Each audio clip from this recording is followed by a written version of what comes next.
सद्गुरु, एक चीज़ जो मैं हमेशा जानना चाहती थी, ये हम सभी के साथ एक आम मुद्दा है। क्या मैं जान सकती हूँ कि आसानी से माफ़ कैसे किया जाए?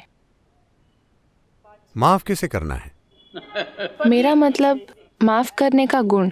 ये एक आम मुद्दा है, लेकिन ये मुश्किल है। नहीं नहीं नहीं, मैं जानता हूं कि आप क्या कहने वाली हैं। देखिए, मुझे आपको माफ करने की जरूरत कब पड़ती है? पहले मैं आपको किसी चीज के लिए दोषी ठहराता हूं, फिर मैं आपको माफ करने की कोशिश करता हूं। इसकी क्या जरूरत है? मैं दोषी ना मानकर बस आपको स्वीकार करूं, आप जैसे हैं उसी रूप में। तो माफ करने का सवाल ही कहाँ है? हाँ, हाँ। ये बेवजह जीवन को जटिल बनाना है। लेकिन जब माफ़ करने की बात आती है, लेकिन माफ करने की क्या जरूरत है? सबसे पहले मुझे आपको दोषी ठहराना होगा, है ना? आपको माफ करने के लिए मैं आपको दोषी नहीं मानता। आपको अपने जीवन में जो करना है वो कीजिए। क्यों? क्योंकि अभी आप अच्छे से यही जानते हैं। आप बेहतर जानते तो बेहतर करते। तो आप वो कर रहे हैं जो आप बेहतरीन जानते हैं।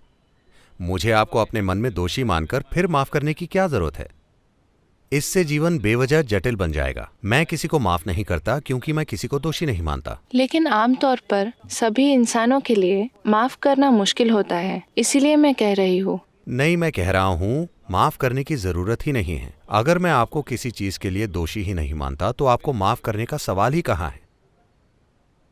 जब मैं आपको स्वीकार करता हूं, आप जैसे भी हैं। तो माफ़ी की ठीक है? ज़रूरत ही नहीं है। नहीं, मुझे कोई फर्क नहीं पड़ता कि आप कैसे हैं। आप जैसे भी हैं मेरे लिए ठीक है। आप वैसे ही हैं।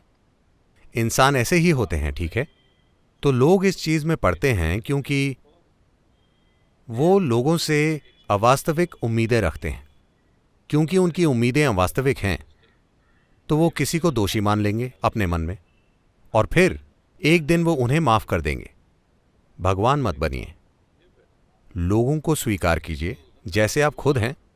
आप एक परफेक्ट इंसान नहीं हैं। इसी तरह आपके आसपास भी कोई परफेक्ट इंसान नहीं है। उन्हें स्वीकार कीजिए।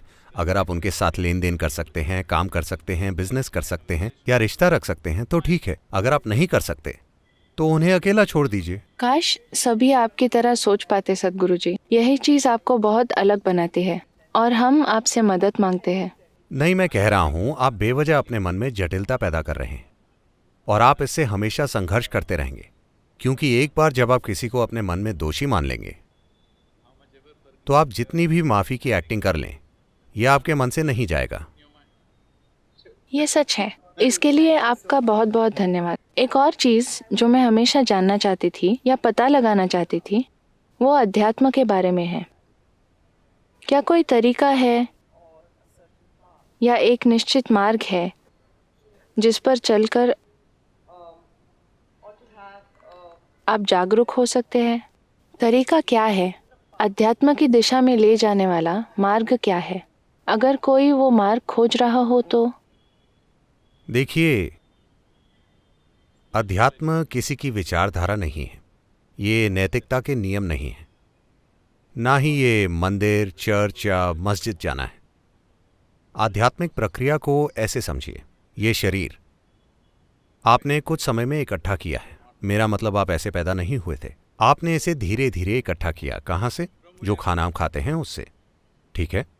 जो भी हम इकट्ठा करते हैं, हम दावा कर सकते हैं कि वो हमारा है। जब हम कहते हैं कि वो मैं हूं तो ये बुद्धि की कमी है ना? ये ऐसा है जैसे हम कहें ये कपड़े मैं हूं, ये कपड़े मेरे हैं, ठीक है? ये कपड़े मैं हूं, ये पागलपन है ना? ये शरीर मेरा है, ये ठीक है। ये मैं हूं, ये पागलपन है। तो अगर आप समझते हैं कि आपने ये शरीर इकट्ठा किया है, आप ये भी समझते हैं कि अपने मन की सारी चीजें आपने इकट्ठी की हैं, तो आपकी मानसिक चीजें आपने इकट्ठी की हैं, आपकी शारीरिक चीजें भी आपने इकट्ठी की हैं। लेकिन आप क्या हैं? वो अब तक अनुभव में नहीं आया है। जब वो अनुभव में आता है तो हम कहते हैं आप आध्यात्मिक प्रक्रिया में हैं। मुझे थोड़ा मुश्किल लगता है जब मैं खुद को देखती हूँ, क्योंकि मैंने कई चीज़ें आजमाई हैं। शायद पूरी समस्या यही है कि आप कई चीजें आजमा रहे हैं। हो सकता है। देखिए, अगर आप इस जगह से पानी पाना चाहते हैं तो आपको एक जगह खोदना चाहिए। अगर आप 10 अलग अलग जगहों पर खोद रहे हैं, हर 2 दिन में आप अलग जगह खोद रहे हैं, तो आपके पास कई खड्डे होंगे लेकिन पानी नहीं होगा। सच है, लेकिन बहुत से लोगों ने मुझे सलाह दी है कि वहां पहुंचने के लिए आपको ध्यान करना पड़ता है। जब वैसा करने की कोशिश भी करती हूँ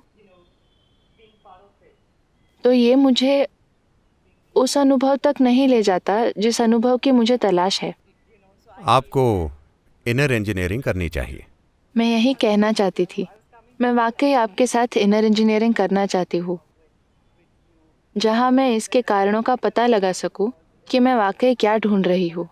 देखिए, बात सिर्फ ये है कि अगर आपका शरीर और मन अभी आपसे निर्देश ले रहे होते तो क्या आप इसे स्वस्थ और खुश रखते? आपका शरीर निर्देश ले रहा होता, अगर आपका मन निर्देश ले रहा होता, तो क्या आप उसे आनंदित और खुश रखते? बस यही है। आपके पास एक सुपर कंप्यूटर है, लेकिन आप ये नहीं जानते कि कीबोर्ड कहाँ है। इसीलिए इनर इंजीनियरिंग की ज़रूरत है। आपको कीबोर्ड खोजना चाहिए, फिर आप वही टाइप करेंगे जो आप चाहते हैं। मुझे विश्वास है कि मुझे वो जल्द ही मिल जाएगा। धन्यवाद सद्गुरु जी। धन्यवाद।